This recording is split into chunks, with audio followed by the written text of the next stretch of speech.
All right, we're all more or less set. If I can get y'all's attention, please. So welcome to the user group. I see we got a bunch of people on the call today. Can someone give a thumbs up or a shout out if you can hear us? Anyone who's virtually attending? Yeah, thumbs up, awesome, amazing. Thank you for being here. If not in the flesh, then in the spirit. This is the first user group meeting in a long time for this user group. We, as a company, started an office here a while ago, and one of my hopes was that at some point we would get involved in the user group. But we did a little bit better. We actually took over, and so now we're hosting. And I'm saying that because not too long ago we were even hosting a user group, but in Belgium, on the other side of the Atlantic. So we have a little bit of familiarity with this as a company, but for the team here, it's the first time. We're just as excited as all our attendees. So thank you for being here. I think we're going to have a fun first session. So for those who are not here virtually, we already did a bit of getting to know each other. So if you're not here today, we certainly hope you can make it to one of our future events. We'll talk more about that. Today, in terms of speakers, there's myself. I'm Anthony. I'm the co-founder and CEO of DESelect. We are a Salesforce Marketing Cloud ISV. That's a mouthful. It means we make software. We make software specifically for Marketing Cloud. I'm going to showcase a little bit today of what we do, while also sharing best practices, ideas, things we see in the market. I'm super excited to be joined here by Lamot today, who was amongst other reasons, because he's aside from just being a cool person, honestly, he was the most recent Golden Hoodie Award winner. He was on stage in Chicago for Connections. If you haven't seen it, I'm pretty sure there's still that. Can probably stream it online on Salesforce Live, right? Yes, I see heads nodding.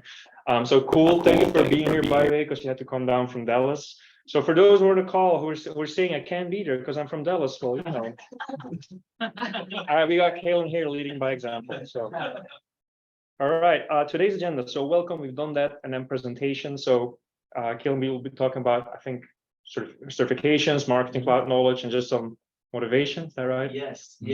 You want me to come up now? No. I'll call you in a second.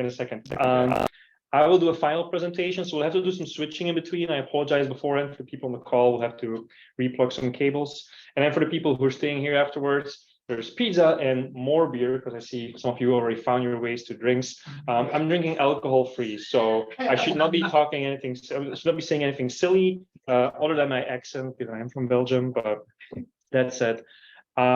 First, a quick intro. So community groups, Trailhead, Trailblazers, all that stuff. So originally, the Trailhead community was inspired by some classmates of a Salesforce admin course. I think it's a really wonderful thing. I think one of the things that's just very, very great about Salesforce is its ecosystem, is its community. And for instance, we have Christina here today. She works very closely with Gilda Hilaire. If you don't know her, is a very outspoken person on social media about Marketing Cloud. She has started this very cool program called Salesforce Marketing Champions. I'm one of them. Yeah, there's a lot to be gained from this community. Now, for this subset of that community, I guess, just very practically, there's two things you probably should join. We have a page, but there's also a chatter group. Those two are different things. I think I've linked, because I can update the pages now, I've linked them both to one another. But in the group, the questions. I'm going to make sure everyone's muted who's attending. Yeah, done. But then the page, that's where for now, I will post new events in both places, honestly. But really the details, the follow-ups, that will be the email group. Make sure you join the chapter page for that, right? So if you haven't done that already, make sure to do that. All of these slides will also be shared before anyone asks. And we are, in fact, recording this, and we will, in fact, host all of that stuff afterwards. We have a very good marketing team. So, they're all over. Okay, just a very quick intro on DESelect as we're hosting. So I already mentioned what we do. We typically serve customers in mid-market and enterprise. It's about 50-50 split. Financial services, telecom, automotive, all the big industries. There's a few names on the right-hand side. Offices here in Austin, obviously, but then also in Antwerp, Belgium. We're partnering with SIs other than Salesforce as our strategic partner. We also team up with Merkle, Accenture, Deloitte. If you work for a consulting firm, for an agency, and you don't see your name yet here, let us know. We love partnering with y'all. My background is a consultant, actually. We also give back to the community, take the 1% pledge. If you don't know what it is, Google it. Salesforce are big on that. And we do multiple things. I'll talk a little about that today. Our mission is more than just making software. We really think we have a unique position to elevate the engagement that the organizations of the world can engage with the 8 billion people that we have today. And we like to say we do that through human intelligence at scale. Because even in the world of where generative AI is probably going to eat the world just like software has done that, we do still think that at the core of it, there will be a human. Someone has to do the prompt. And we do embrace AI, as we'll find out shortly, but so much of our stuff has been geared towards, yay, pizza. Now all the attention will be gone. Where was I? So now my attention is gone. But someone still needs to do the prompt, and so much of what we do is geared around sort of being the mission control for marketers, especially marketing operations people. By the way, we're hiring. I'll put the word out there as well. Awesome culture, pro sports, hence Athletic Brew. Very principle-driven culture, really high on that and praise on that. And we got a bunch of nice benefits, including unlimited PTO. Maybe it's European heritage, who knows? The 2 roles we're looking for in Austin today is a product marketing manager and a technical customer success manager. Plus points if you have experience in Marketing Cloud. So if you have friends who might be interested, let us know. It's on-site, hybrid, and the people here are really, really nice.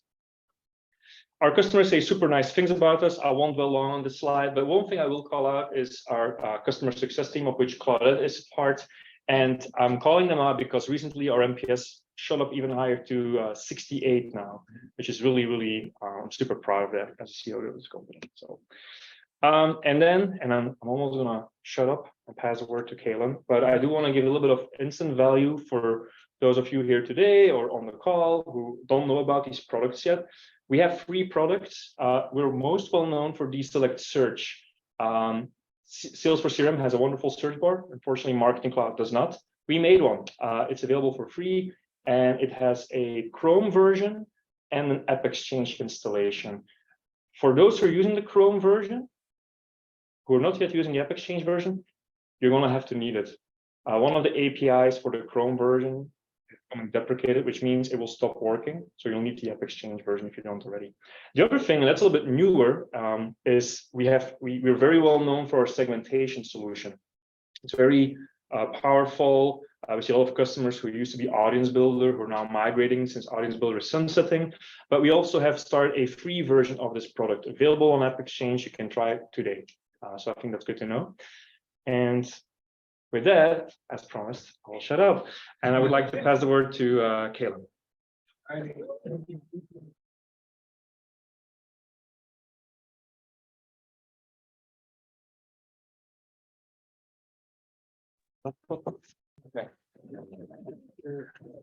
Thank you. I'm going to leave my laptop here. Okay. Thank you. Sorry. All righty. That we can see the screen, and that you need to make sure that in Zoom you're also presenting. Okay. Zoom is here. Share screen. Yeah, that should work great. If you only need Google Chrome, that's fine. Otherwise, you need desktop. Okay, full screen. Okay, cool. Nice. All right. Can we get a thumbs up in the chat if you can see my screen, por favor, please? All right. Nice. Okay, so in this session, I'm going to try to do something a little bit different than probably your normal PowerPoint presentation, and try to be a little bit more interactive with everybody. We've got some consultants here. We've got a team of really smart people. So I'm going to see, honestly, this is really to get feedback from you guys and see just how we can learn something new today.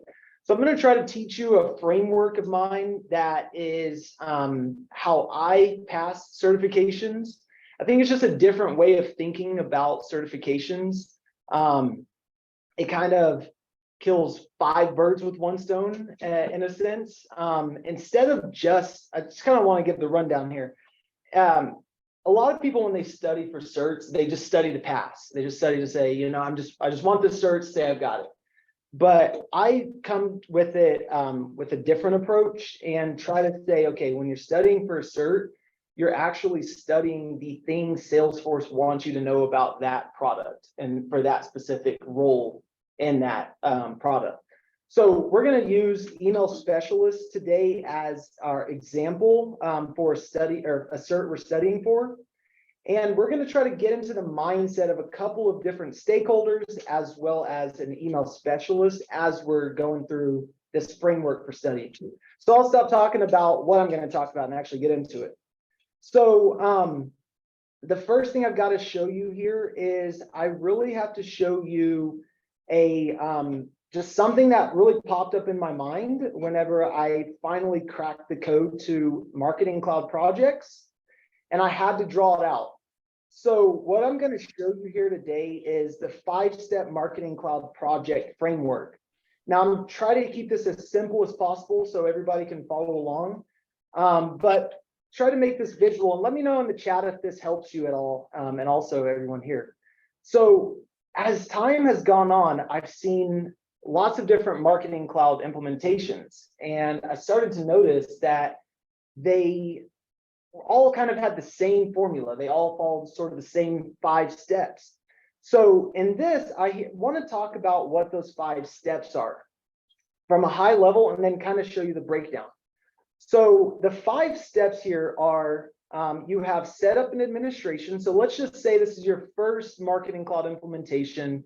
You've never used it before. You're working for a new company who just purchased it, and you want to implement the whole entire system from beginning to end. The first step is going to be you've got to set up the base level account, security settings, users, records, business units, things like that. Second thing is you've got to understand the data model. This probably still comes before even you begin implementing anything. You got to understand the data side of things. What sort of data extensions are you going to set up? How are you going to connect data extensions, right? So that's data management. Step 3 is going to be, then you start creating content. You start adding in the content to layer on top of that data so that actually the data actually does something. 4th step is you want to now automate all of your stuff because you don't want to constantly be sending messages manually. You don't want to constantly set up SQL queries and have to manually run them. So you automate everything. And the last step to any project, whether it's Salesforce or Marketing Cloud, is you want to report on how everything is going. So would we agree that that's usually like the 5 major steps to every Marketing Cloud project? And probably, honestly, maybe every Salesforce implementation as well. We could add a few things here or there, but those are the 5 core steps. Now, underneath each step, there's a lot that can be done. Now, this is where people sort of get lost in the weeds. They sort of don't know where to begin. They don't know where to start. So what I've done is I've just made a little map where we have each step that I just mentioned above and what's included in each step, sort of the sub-level steps. Think of everything as a pillar, and then you have sub-steps underneath that pillar. Then you have the tiny little micro steps that make up that whole entire pillar. So under setup and administration, you kind of have to do a setup deep dive. So if anyone's seen the setup menu in Marketing Cloud, there's a lot of stuff on the left-hand panel. So just understanding what's on that left-hand panel here. Now, some of it you'll see is color-coded. A lot of stuff that I've color-coded, if it's in green, it's usually a concept you need to understand before you can actually implement. So we've got things like sender authentication package. You have to understand what that is, how that whole thing works, IP warming, things like that. So that's under setup, deep dive. You have integrations like Marketing Cloud Connect.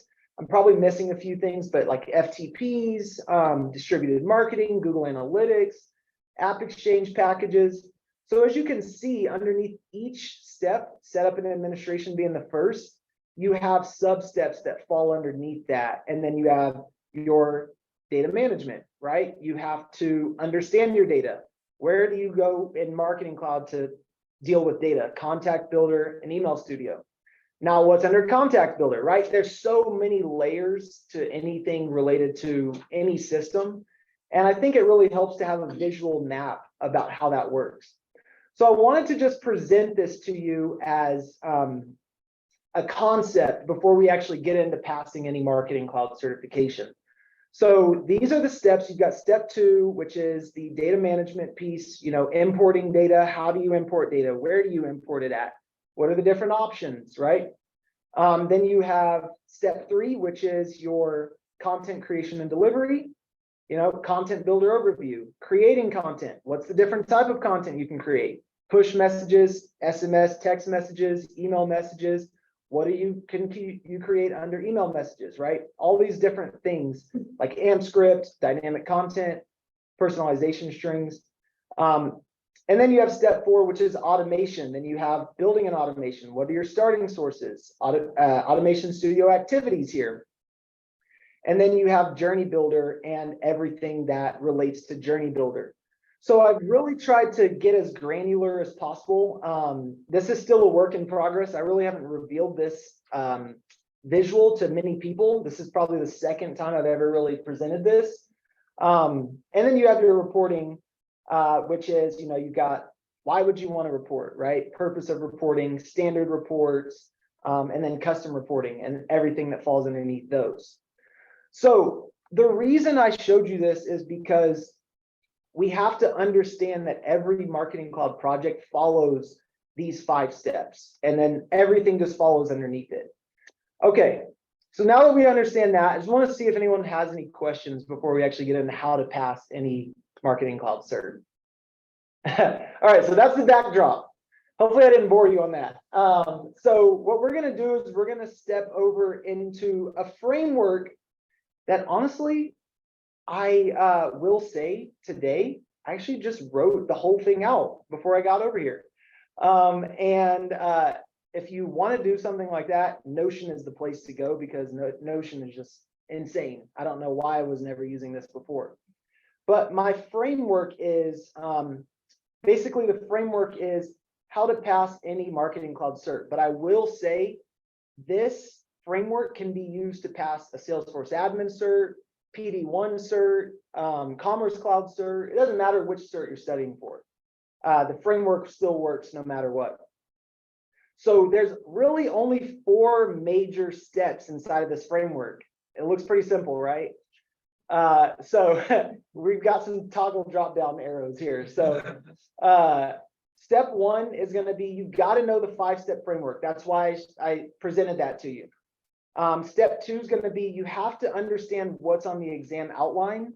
If you're studying stuff that's not on the exam outline, you're just wasting time. And the reason I say that is because I truly believe that Salesforce creates exam outlines based on what they think is the most important information for you to learn in order to be qualified as, let's say, an email specialist, right? If you're taking that exam. It's the 80-20 principle, right? Pareto's principle, the 20% that actually matters. There's a lot you can do in Marketing Cloud, but what is the core functionality you need to know if you want to be successful? So that's why I say the exam outline matters. And then the 3rd step is you got to go to the bullet points that are underneath the exam sections and turn those into questions. So we'll talk about that process. And then finally, once you do that, you've got to find the resources to actually study the topics that are going to be on the exam. All right, so we're going to jump into this framework, and this is going to be the framework I'm going to use to show you how to pass any Marketing Cloud cert, let alone, honestly, any cert you want to pass. As a matter of fact, it can be in any industry. It's just a way of thinking is what I'm showing you here. Okay, so the 5-step framework, first step underneath that is you've got to know the 5 steps. Step 1, set up an admin. We talked about that. Data management, content creation and delivery, automation, and reporting. Those are the 5 core pillars. Underneath each one, we've got our sub pillars that fall underneath those. We talked about that, so I'm not going to go over that too much. I'm just going to show you this is sort of just the thinking behind it. You've got to know this stuff. So step 1, we get that accomplished. We talked about that. Step 2, this is where stuff starts to get fun. So Step one within the second core part of our framework is you have to know which sections, which order to put your exam sections into. So I'll give you an example as I'm actually walking you through this so we actually can see this in live, real-time action. So the first step is you got to go to the exam outline you're studying for. So let's say we're studying for the email specialist certification. So if we go to the email specialist cert, we see this. So a lot of people, you've probably never seen this, or it's probably a little confusing. You're like, what do I study here? Well, the bullet points are what you're going to have to know before you take the exam. So for each cert, you've got bullet points underneath the exam sections. So the first thing you've got to do is go to that. Next thing you got to do, I always say to everybody, bookmark this page so you can always come back and refer to it. Third step is write these exam sections down. So everything you see in the blue, write this down on a sheet of paper or in Notion, which is what I did here. And then once you write that down, we've got those right here. All right. So email marketing best practices, 10%, all the way to insights and analytics, 14%. And once you've got that written down, you kind of are starting to get a feel for what's going to be on the exam. Step 4, you want to ask yourself a couple of questions before you start to order the exam outline. So first thing you want to ask yourself is, what's the 5-step project framework? Remember what that framework is. We just talked about that over here and understanding that. How does this exam section that we're looking at fit into that 5-step framework? So it's got to fit into a logical sequence, right? So what we're going to do is we're going to move and we're going to restructure that exam section, those exam sections. So notice how up here, if we look at the exam sections, they're not really in the right order if we were to do a real world project. What I think the correct order is, you have email marketing best practices before you begin any project. You've got to have your data right before you go to the next step. The third step is you've got to have your content and creation, all of the emails and everything you're building. And then you want to automate everything, and then you want to report on everything. So this is what I believe to be the correct order and what I believe that it should look like. It's a little out of place here, but we restructured it. And then once we do that, we're done with the second step of our framework here. And we go straight into the third. Now, this is the most important step. This is where you actually understand what you need to study for the exam. And remember, the reason I say that this framework is different is because by the time you actually go through this framework, even if you're a beginner, you'll know how Marketing Cloud works. You might not have the years of experience and have worked on hundreds of implementations like Chris here, but you'll have the terminology, you'll have the use cases, you'll understand why certain tools and features are used in certain scenarios. So what you'll want to do is you'll want to restructure sort of the way you see these bullet points and the way they show up here. So I know to a lot of people, as you're looking at these bullet points, it's a little bit, what's the best word? Ambiguous, right? You're kind of like, given this customer scenario, evaluate elements and techniques of email marketing to design effective emails and email programs. To a lot of people, that's just a lot of industry jargon. They don't really understand that. So how can we turn that into something that is understandable and simple to follow? So what we're going to do here is we're going to rewrite each exam section bullet point as a real life question. So this right here is going to turn into a real life question. And then this is why I say this is the key difference between studying to pass and studying to master the tool.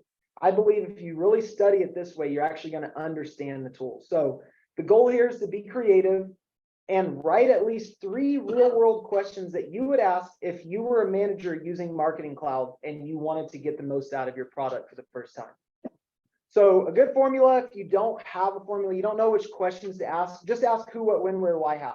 I think that's like a great formula to ask in any scenario where you're trying to figure something out. So let me just give you an example here. All right, remember, I just literally made this. This is why Notion is amazing, because I just made this today. Like, so easy to use. And so everything you're going to see in blue is going to be what's on the exam sections. Everything in orange is going to be the bullet points that you see right here on the exam. And everything in purple is going to be the questions that you create for the bullet points. Now, remember, this is based on creativity. This is you learning how to use the system. You've got to critically think. This is why I say I can teach somebody how to use Marketing Cloud, and I believe they're ready to hit the ground running at a real on a real project when they finish training with me. So first step is, let's just take email marketing best practices. What we'll see here is, given a customer scenario, right? Just like this is that bullet point in the orange. Rewrite it, right? What is it really asking you to know? What is Salesforce right now saying to a potential candidate to take their exam? What do they want them to actually know? Now, I will say this probably isn't the most comprehensive thing. If we all sat here and did a brainstorming session, we probably could come up with a lot more questions. But what I came up with, and this was today, was Salesforce is asking you to evaluate elements and techniques of email marketing to design effective emails and programs. Now, when I first see that, I think to myself, email program, that might be a campaign, right? So I might ask myself, what is an email program? So I've got to start kind of understanding the tool. So, right, I'm going to write, what is an email program, right? Is that a marketing campaign?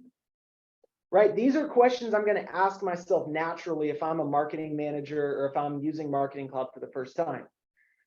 So what you'll see here is the questions that I came up with. What are the different elements of an email message we need to think about before we hit send?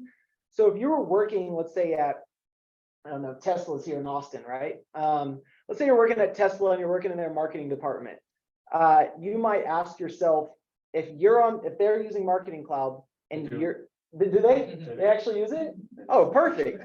So let's say you're working there at Tesla and you're using Marketing Cloud and you've never implemented it before, and you were needing to actually implement the best elements and techniques of an email marketing campaign.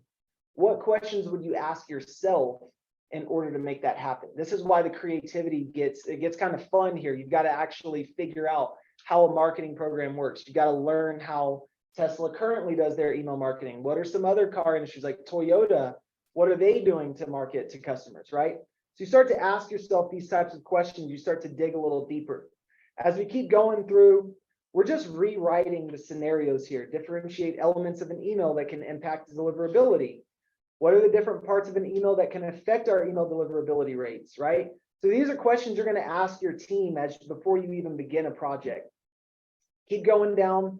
Subscriber and data management, right? Given desired output requirements, set up data extensions in Marketing Cloud. First question I know a lot of people ask is, what in the world is a data extension, right? So you might ask yourself, these are natural questions that come up as you're studying for the exam. So think about yourself as you work for Tesla, you work for DESelect, and you are implementing a project for the first time, and these are sort of your requirements, right? These are your requirements for your project. What's a data extension? How do you create one? Can you connect them together? If so, where do you go? How do you do it? What are the different types of data extensions? Where can you set up data extensions in Marketing Cloud, right? These are all questions that once you start to actually piece the puzzle together, you get an amazing picture of how Marketing Cloud actually works because you're deep diving into it. So naturally, do you see how you're starting to actually learn Marketing Cloud as you're studying? You're not just studying to take an exam, you're actually doing the work to think about what's required. You're going to Trailhead, you're going to the help docs, you're going to YouTube, you're going to ChatGPT, AI, we're talking about that, right? You're asking it, you're verifying with ChatGPT, is this exactly what a data extension is, right? So as you go through, I'm not going to go through every single one of them, but you can kind of see as you go through, and I'm going to talk about just kind of like marketing automation, because I think a lot of people struggle with that one and understanding what to learn. Right, we've got given a customer scenario, recommend the appropriate marketing automation solution. So if this was a requirement that I was given and I'm working as a first-time Marketing Cloud email specialist, what would I ask if my manager came to me and said, hey, recommend the most appropriate marketing automation solution to us. What would I naturally ask, right? I would say, what are the different automation tools in Marketing Cloud? Is there a tool that's better than the other? Why would I use one tool over the other, right? So as you start to actually answer these questions, you actually answer the bullet point. And as you answer the bullet point, you study for the test. So this is why I say this is a different framework. I know there's a lot of different, courses out there. There's a lot of different training programs out there. There's a lot of different, a lot of different ways to learn. I wouldn't even say learn, but pass a certification. But my method here is to actually, pass the cert, but really know what you're talking about. And so if you want to go and do an interview after you have studied for this, you actually can talk with the hiring manager. You can talk with the recruiter about the different tools in Marketing Cloud.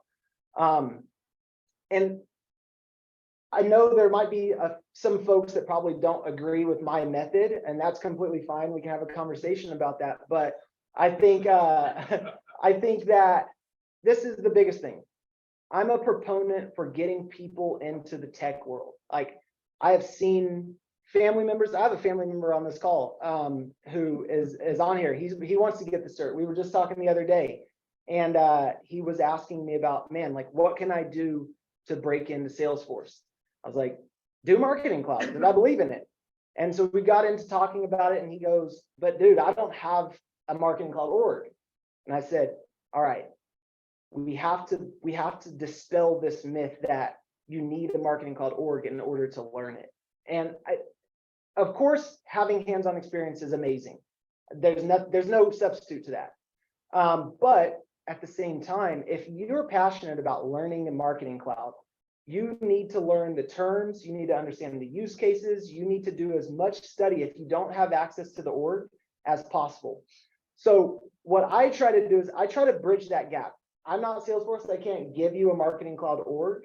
So what I can do is I can show you how to actually learn the system without the Marketing Cloud org. So when you get your hands on it, you have a working concept of how the system works. And I know there's so many people that really want to get into Marketing Cloud. So I you do what you can whenever you have to make ends meet, right? So And we got a question in the chat if you're able to share the lucid chart. that is a great question.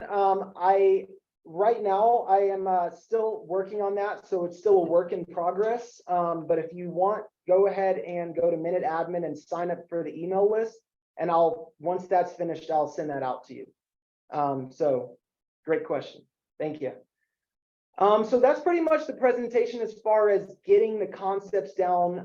The last step really is find the resources to study for each bullet point. This is where you're going to actually put in the due diligence and actually really learn the topics. This is where you put in the work, you research, obviously Google. I should honestly put ChatGPT up here as your best friend. And I will tell you this, just as a caveat, ChatGPT is not perfect when it comes to Marketing Cloud. So do not take it as all encompassing truth, but use it as a way to start studying, enhancing your study time, right? A lot of stuff in AI right now is really meant to save you a lot of time. It's not going to do your entire job for you, but it will save you that time you would have spent learning about what a data extension is, right? You just ask ChatGPT, see what it comes out with, and then go and cross-check it. This would be the best time to say, hey, go take my course. Obviously, I can say that. I don't think, however, that's the best option for everybody. I think a lot of times, a lot of people really need to do this process, follow this framework. And this is one of those sort of things is why I say join the email list, because this is a framework that I'm actually going to share with my email list here pretty soon. So if you want this and you actually want to really learn what it takes to pass the cert and pass any cert, that's what I've got for you. This is what I've used to pass the email specialist, Marketing Cloud admin, Marketing Cloud developer, and Marketing Cloud consultant, and Salesforce admin and Sales Cloud Pardot certifications. So I just now actually wrote this process out. for the first time. This is, you guys, literally the first time I've ever shown this to anybody. And thank goodness, because you know, of events like this that actually force you to share. So this is the power of community.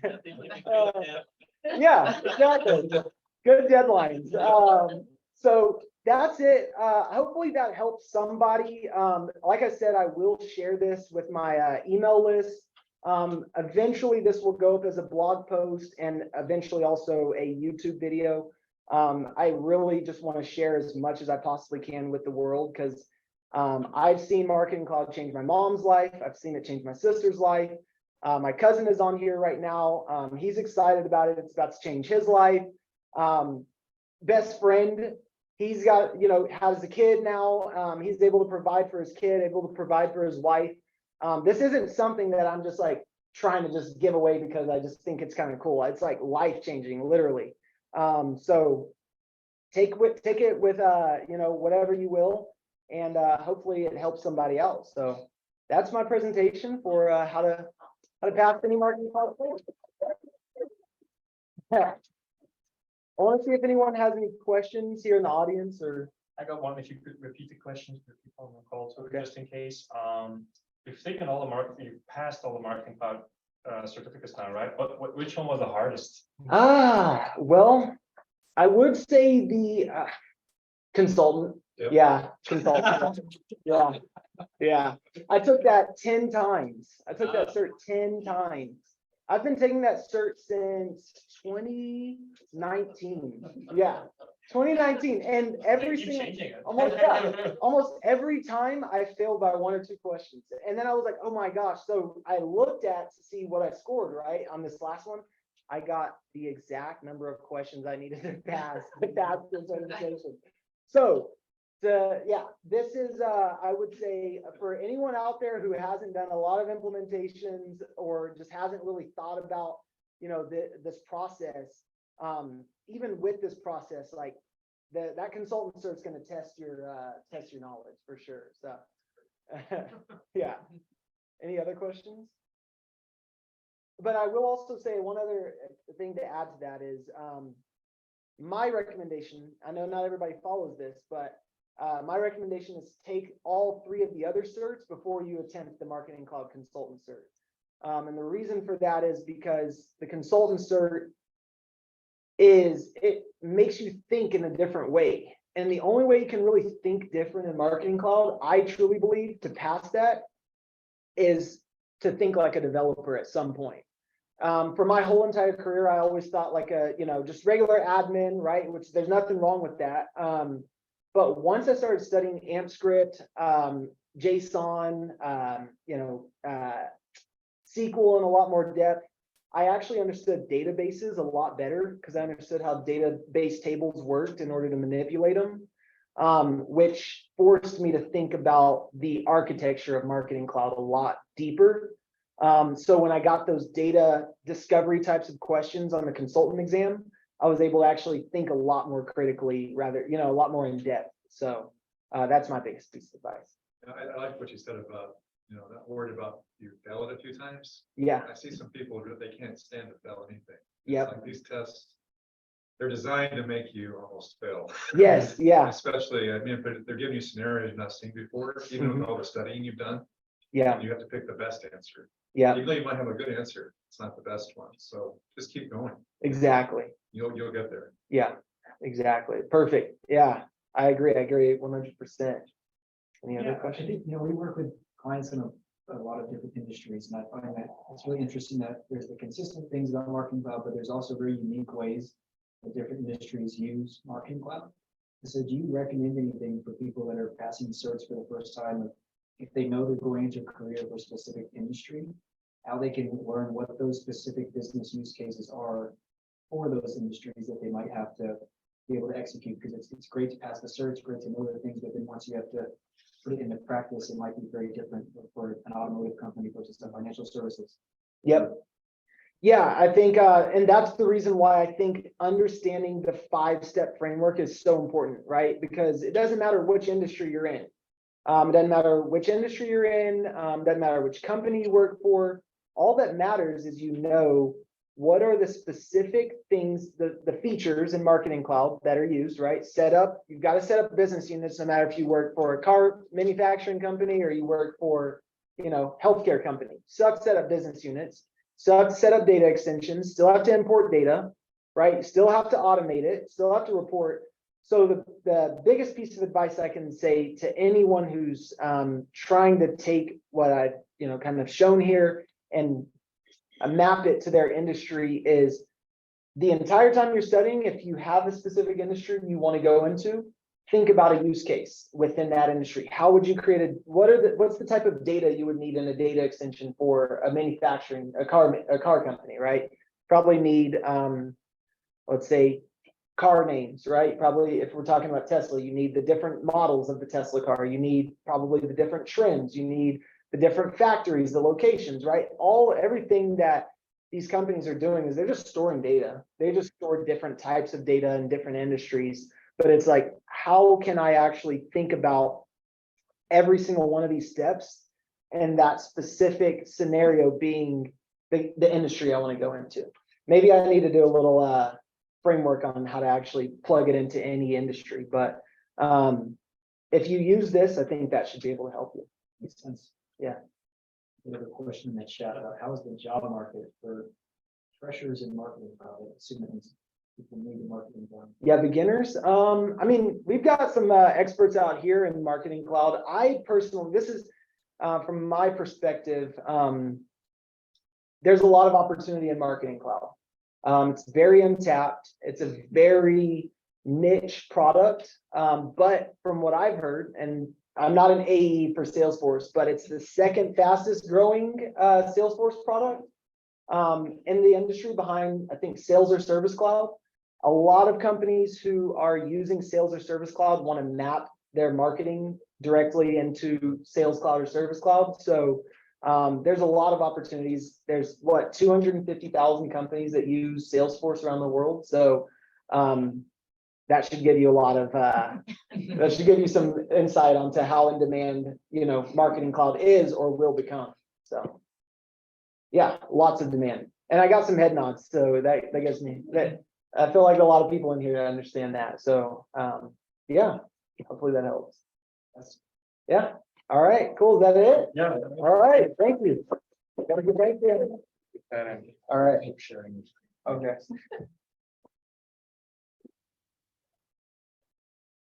We get some applause from the virtual rap audience as well.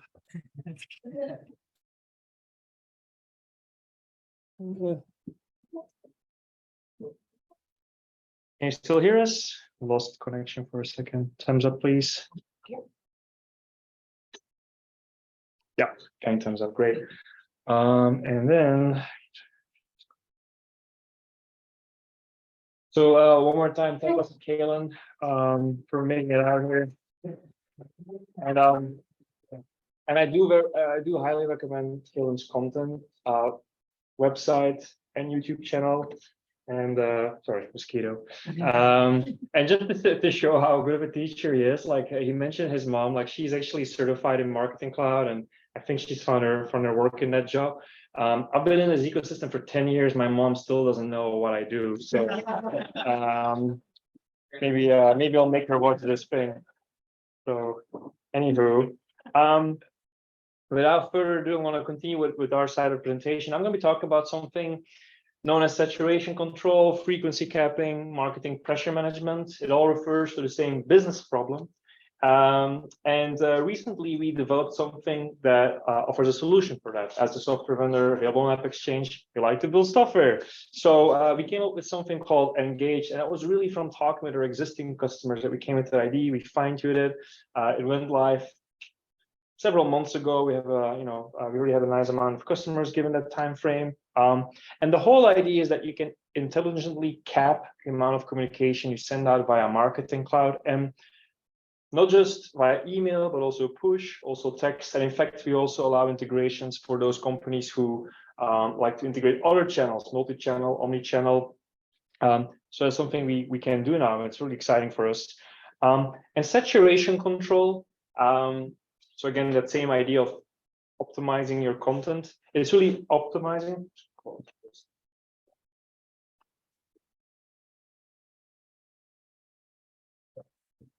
So it's a Goldilocks thing, right? It's not under engaged, it's not over engaged, it's just the right amount. So ideally with a good saturation control solution, whatever it is, not only do you prevent from your marketers or maybe different marketing teams in an enterprise context over spamming your customer, but also making sure that you identify people that you may be under engaging with and where you may be leaving money on the table. And there are huge, real business outcomes linked to this. So on the organizational side, saving time and money, everybody loves that, but also reducing risk. As I'll try to explain in a couple of next slides, there's a big inherent risk in trying to do this manually. It's almost impossible as of a certain level of complexity. Also, you want to be able to prioritize campaigns, making sure that those campaigns that you guesstimate or know will have the highest ROI get priority, and avoiding cross-team collision. So I've also heard customers refer to this as collision control, collision rules, especially when they have multiple teams. Imagine, I know, a huge fast-moving consumer goods company or a huge bank. They have multiple lines of business or multiple brands, right? And so those teams, they don't communicate regularly, and if they do, it's a lot of overhead. So how do you avoid that?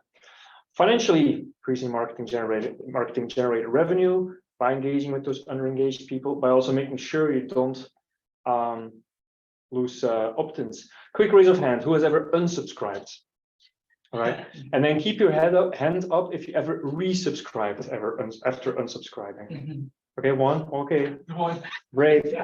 Okay, two. Okay. It's really hard to win back unsubscribes, and one thing, I guess maybe you want to get a free voucher again or something like that. That's usually a good reason. So maybe not the most loyal subscriber. So maintaining subscriber base value is super important, and also keeping costs under control. Marketing Cloud is priced also based on your super messages, super fancy word of saying text, SMS, or push. And then the pricing is a little bit different for those channels, but you want to keep a little bit under control and not waste that on waste money on messages that may be missing the mark, or worse, resulting in opt-outs, right? So what is this problem we're talking about? Well, we'll take you to a scenario, and it hopefully makes it clear. Let's say we're all in the marketing team, and we've decided together that we want to limit the number of emails sent to customers to 3 emails every 15 days. 3 emails every 15 days, okay? So in a 15-day time span, we may have multiple communications. Today we're here, so we're in the middle. We've had a communication here, 2 more recently, and then 2 upcoming. So within this 15-day time span, there's already 4 communications that may be happening, right? So the specific contact that we're following has already 2 slots consumed in the past. So those that represent 2 communications. There's 2 more that are possible, only one of which should be available according to our rule. Now, how are we going to decide which of those 2 communications it will be? The easiest way, the most common way, is to set a priority based on the sent date. That is to say, first come, first serve. But often there's more to consider.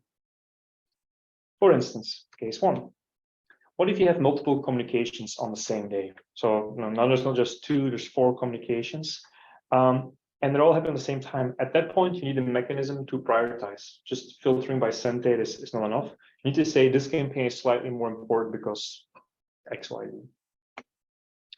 Or sometimes it's not the first communication is the most important, but it's one in the future. Say maybe the CEO or the VP marketing is pressuring the marketing team to get out a campaign. Never happens in our company, obviously, but I hear stories.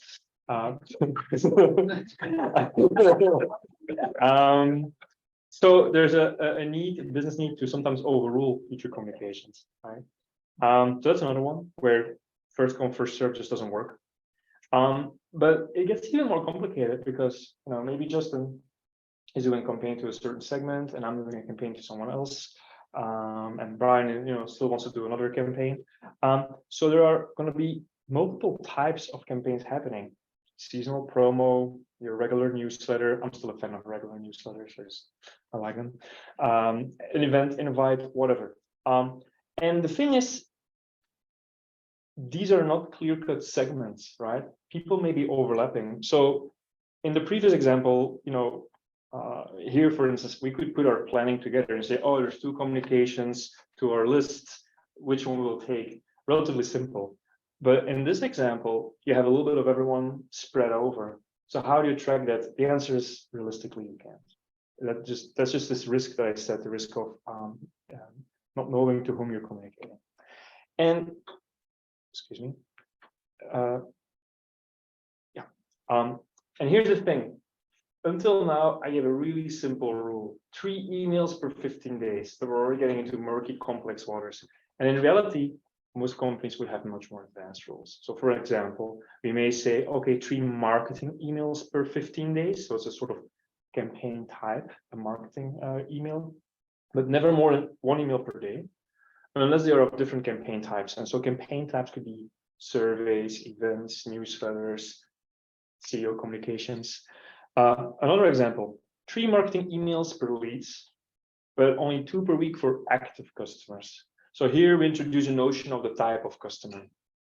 Take a big bank, B2B versus B2C, for instance. Or maybe if it's a software company, they may also have B2B versus B2C, but maybe their leads, their opportunities versus their paying customers versus ex-customers. So the type of contact as well. And then a big mishmash. And in reality, we've seen customers who may be coming up with easily a dozen of rules. And the reality today is that they often will solve for it with a planning in a Google Sheet, but we've even seen customers where who are currently not working remote because they're still doing it in paper planning as the actual solution. So that was one of those solutions. I will share these slides as well, but for the sake of time, I'm not going to go through every other solution in Marketing Cloud. I'm just going to cover one. So we're jumping immediately to option 2. Again, slides will be made available. I'm going to cover it because it's out of the box. You see, Marketing Cloud has a mechanism for it. It's great. It's AI driven before AI was as hot as it is now. And it's Einstein engagement frequency. So I want to help I want to help everyone understand what are the differences. So first of all, what is Einstein? You will know it from Journey Builder. It's a little Einstein fella that you can drag and drop into your journey flow. Fun. What sits behind it is a probabilistic model that predicts the state of a customer based on a bunch of stuff that Einstein monitors in the background. The thing can tell you a contact is saturated, on target, undersaturated. And based on that, you can sketch out a different pattern. I'll try to bring those aside. So say a person is saturated, then basically the journey stops. But if that person still has a little bit of capacity, we think that, or Einstein thinks there's no risk of unsubscribing or whatever, we can do an extra communication. So that's great. It's out of the box. It's easy to implement, but there are some limitations. Else, we wouldn't have taken this opportunity to build a solution. So what are the limitations? Well, I mentioned it's a probabilistic model, and it's actually based on something that's known as data views. I saw appear in Kaelin's presentation too. It was one of the boxes in the reporting. So I won't go into too much detail, but these are system created data sets, and they also fuel the Marketing Cloud Subscription Center. Now, here's the thing. Very few people use the out-of-the-box subscription center. There's a number of reasons for that, but often they just want to make the custom preference center. So the moment you have that, Einstein engagement frequency already loses its value. But let's say you have that, there are some other limitations, only certain channels, you need a certain amount of data, but I think that the main thing that's holding many marketers back is the black box. So we just discussed rules as a team. We can set those rules, we can measure against those rules. It feels a bit comfortable. We don't really know if Einstein says saturated, undersaturated. We don't really know why that is, right? And so this is something that I think even in a world with generative AI is something where we still want to have the human decision making at the center of it all. So we came up with this idea of engage. And how does it work? I will show you, I will demo in a second, but just to flow, you can create generic rules. These can be based on content categories, channels, campaign types. You'll hear me repeat it often. Next, we can plan and prioritize campaigns. And then lastly, we also have a drag and droppable component for Journey Builder. So demo time, let's jump into it. I'm gonna try to minimize this thing, okay. So here I'm inside our beloved Marketing Cloud, where we all spend a lot of our life. And right now I'm in Email Studio, but just like any AppExchange solution, Once it's installed, you can just find us under App Exchange. So we've got a couple of solutions here, and I'll just go to engage.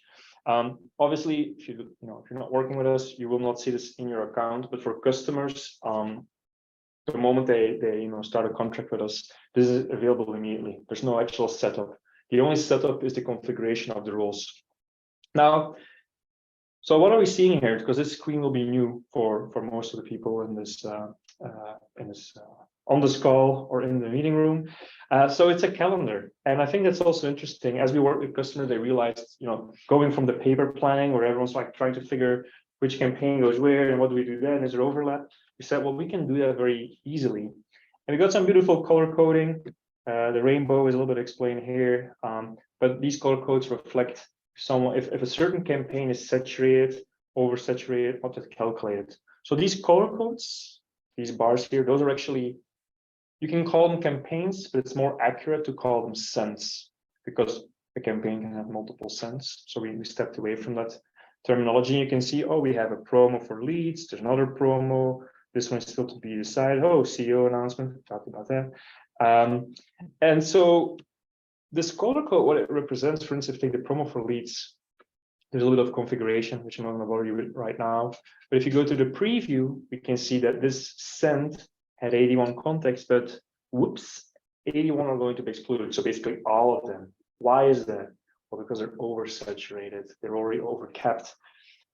And if you're going to integrate this in Journey Builder, these people will not receive the communication, which is probably what we want. Okay, but now how did we arrive there? So if I just go back to the slides for a second, I told you I would show you 3 steps. So you've seen a bit the outcome of those steps, but let's take a step back, pun intended, and start with those rules. So to configure the rules and engage, easy peasy, there's a little ugly icon here that will take us to the admin panel. Now, aside from user setup and all that stuff, there are a few steps. I already actually mentioned them because they popped up when we were describing the problem. First off, we may want to have different rules for campaign types. So this is very customer specific. It's also optional. You don't need to do this. But if you're doing different things like a newsletter, a survey, a promo, you can create that stuff. And you can already see, for instance, for surveys, I have one rule that's related. We'll get to that. Secondly, contact categories. Remember, some customers have different customers, B2B versus B2C, maybe geographically, language-based, whatever it may be. And so what we allow customers to do, if they choose to, because again, this is an optional step, maybe you don't want to go to this level, they can read in their main data extension or data extensions that contain, I want to say subscribers, but I should say contacts, because subscribers is for Email Studio and we actually can handle all channels, so contacts. And then you can just pull it in, and then based on a field that you can identify, you can define what we call a contact category. In this case, it's customer lead prospect. And we pull it in, and now those categories are available. Next, channels. So by default, we can just flag all the Marketing Cloud available channels. We can also integrate custom channels. Call centers, for instance, is one, maybe in a more B2B context on outreach by SDRs, that kind of stuff. Okay, we've laid all the groundwork. We got our types, content categories, channels. Finally, we can go to rules. But really, it's pretty easy. Here's a list of those rules that have been configured. I made one for survey, for leads, whatever. Let's just open one and see what happens. So here's a rule called 1 communication per day. I wonder what that would mean. So I said we're going to apply the rule to all contacts, but you can see if I go to this section here, we can select multiple contact categories. By the way, I know we're going to be going a little bit over time, but it won't take too much longer. Once we've set, in this case, all contacts, we can just say, okay, I want 1, I want 6, I want 1 million emails allowed across the campaign type you want, across the channel you want, within a given time frame. That's it. That's a rule. Once that rule is created, this card change, we can add a few more. There's a few other things here. I won't cover them today. But now with these rules set, what we can do, if I go back to our calendar, and now I'll explain a little bit more what I did in this configuration of this campaign. We can say we're going to do a send. We can name it. We can describe the channel. So afterwards, the rule knows. We can even add a priority. Remember, if we have multiple campaigns on the same day, which one wins? Well, we can always say this campaign is a little bit more valuable. So if there's overlap in the context between the two, this one wins. Right now, it's just number one. Next, we can define if this is a one-off send, even if it's journey builder or if it's recurring. So there's an option to have always on campaigns here to put them on the calendar or not. So that's how you do that. Since it's a once-off, we'll have a date for that, and then the data extension that's linked to it. So there's a little bit of extra config here that you do on top of your journey builder, but it's going to take a lot of work away from changing calendars, being stressed of overlap, and most importantly, not having unsubscribes or just people who are unengaged. And then this I'm going to skip for now. Boom. So this was all configured, and Engage has said, nope, everyone here is over engaged. So what we can do at that point is just say, instead of updating our Google Sheet or paper campaign, we can just drag and drop that. So I just drag and dropped the promo for the leads July 11th. We'll have to rename that, obviously, but now there's a pop-up recalculation required. Self-explanatory, so we're going to recalculate that. And boom, there's some calculations happening behind the screens now. What is really happening now is that based on those rules, we keep track of all the contact keys that customers have used to engage in the past. So we don't actually store the customer's data. It's always been one of our strengths, actually. But we keep track of the contact keys, which normally should be unidentified IDs. By the way, you can see the recalculation happened, and yay, our campaign is green. So this campaign will go through. But so the whole calculation happens on, actually it's powered by Google Cloud. So we can have massive scale with that. I'll mention that again. Yeah, and that feeds back. That is the building the rules, defining the rules, super easy, but this saves just tremendous amounts of work. And there's a lot of complex logic behind this, obviously. You can also have different views of your campaigns. In the list view, this is where the marketers fight, right? This is where there will be discussions about what campaign will get priority if there are conflicts, but it makes it really easy to update. And what we can also do is, but I will skip that step for time's sake because now I'm going over a bit. We can also go to individual contexts and see why were they rejected, right? So we can see which rule was applied, and that removes the black box. That's what customers like. The one thing I do want to show you is where it really comes into play, and that is Journey Builder.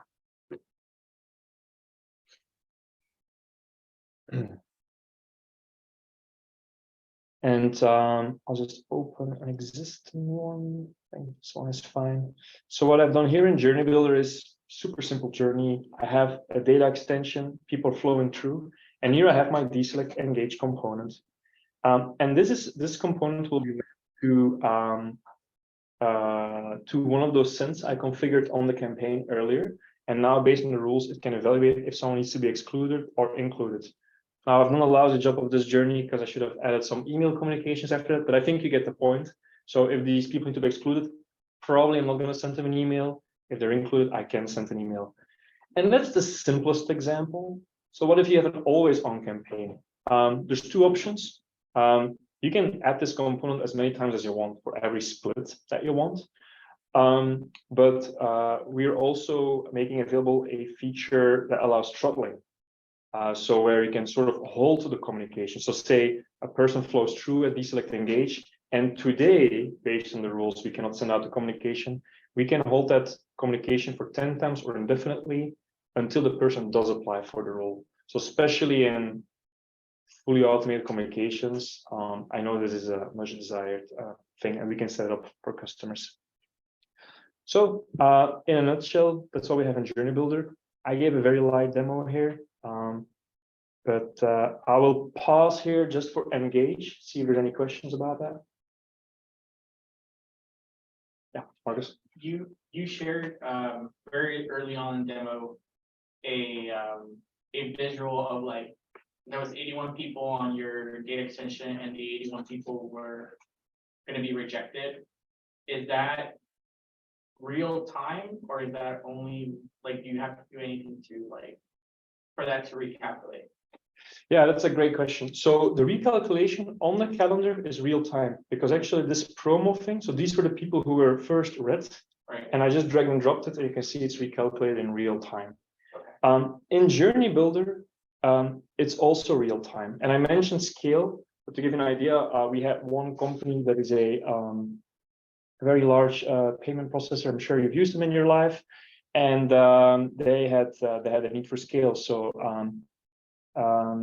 because of working with them, the biggest stress test we've done today is filtering 2.5 million messages per hour. We can handle that. And we can probably handle a lot more because it's a GCP scale, whatever. But we're actually planning a larger stress test. Our goal is to be able to filter 1 billion messages a day, because we know Marketing Cloud on Black Friday sends at least 1 billion emails, and we want to be able to do that. We want to be able to filter them all if we have to. So yeah, that's the idea. The one thing that is not real time is calculating for each person individually if what their saturation level is for every single role. That is a batch process that happens every 24 hours. Yeah, I was just wondering, like, let's say you have those 81 people, and you say you're competing on a specific date. Those 81 people that were rejected will always be rejected unless you literally change the rules or move it. I guess move the date, right? It's not like it hasn't. Because the dates haven't happened yet, it's not showing you false. No, and in the end, the calendar that I showed, right, that one is really for the planning process. Okay. It's to know, like, if I send out my campaign, am I sure that Marcos hasn't oversaturated all my contacts yet? Like, will actually receive someone, can actually get results with my campaign. It's more about that. Okay. The calculation, if that email will finally go out, happens at the level of the journey as well, one by one for every contact. Good question. Okay, then before we round up, I did mention we're going to say a little bit about AI. This will be pretty short and sweet as well, but we're one of the first people to hear this. We announced at Salesforce Connections that we're going to implement generative AI. We're super excited. Since the earliest days, together with my co-founder, even before we were incorporated, we were talking about AI. We wondering, should we do something with it? But we felt back then, we're just going to be jumping on the bandwagon. 5 years ago, there was also hype about AI. And we felt, and ultimately we felt that it's very far away from the day-to-day reality from marketers. What the data scientists are doing is ever further away from what our marketing operation customers are doing. But that is changing now. And with ChatGPT, we're super excited to integrate those capabilities. And so I have a quick demo, but I will already say that our goal is to have this live with a number of selected customers next month. So it's coming very fast. Now I haven't show you segment today, but we're mostly known actually for a segmentation solution. And what we have here is a prompt where in human language, someone is saying, this is a segment I want. And then it's fully configured inside DESelect segment. So it's not just a SQL query that's generated, because if you're non-technical, how do you know that the query is right? And even if you could generate a query, how do you know the data model is right, and so on? So instead, we, through our interface, allow people to just type or just shout at the computer, frankly, because we'll have speech to text like, give me the segment. And then, Deedee AI, Deedee is our penguin. There's a huge one back there if you haven't seen it. He's filming you too, by the way, if you didn't realize that. He, she, it's not a defined thing. And then, we can actually show it in a UI that's understandable for non-technical marketers as well. So we're super excited about this. So looking forward to release that. This will have 2 flavors too, by the way. So it gets more interesting, I think. I love geeking out about this stuff, so I might be biased. But the number one is, so this is the co-pilot, I call. So the Deedee made me the segment, the shouting at the laptop, that's a co-pilot, also fine-tuning it. The other thing that I think is way more interesting yet is tribal knowledge. Tribal knowledge is, how in every company there's this one guy or gal who knows the data. And every time someone needs to know, hey, what's that field, to go, hey, Frank or Susie, what was that field again? What's that pick list?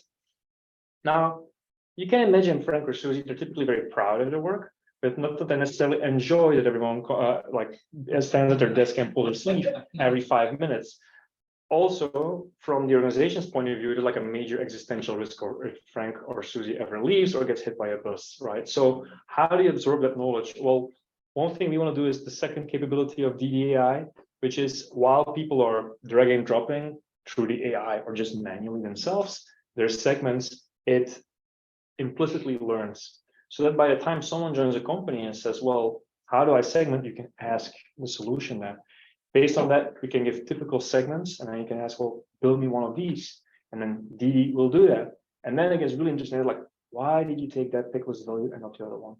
That's the contextual knowledge that usually you go to Frank or Susie for. And that's something we hope to aim to capture with all data privacy in mind, gated just for a customer's instance, of course, but something we're working towards very, very actively. So if you want to know more about that, QR code link, you can subscribe. If you want to get early access, now's the time. And I'll share all of this, of course. And then before we round up and get to the pizza, so we want to do this as a regular thing. We really hope to build a local community. It don't always have to be our office, but we're welcome to host you. If you want to do it your own office or different place, let us know.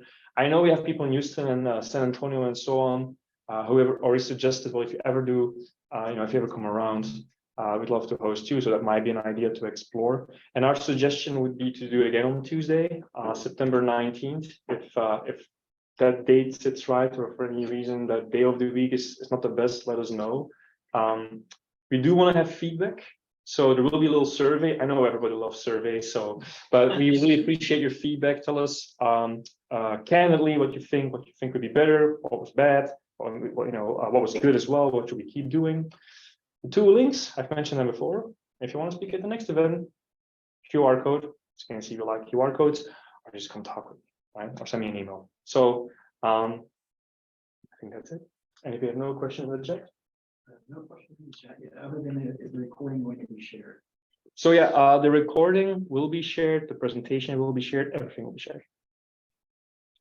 All right, thank you.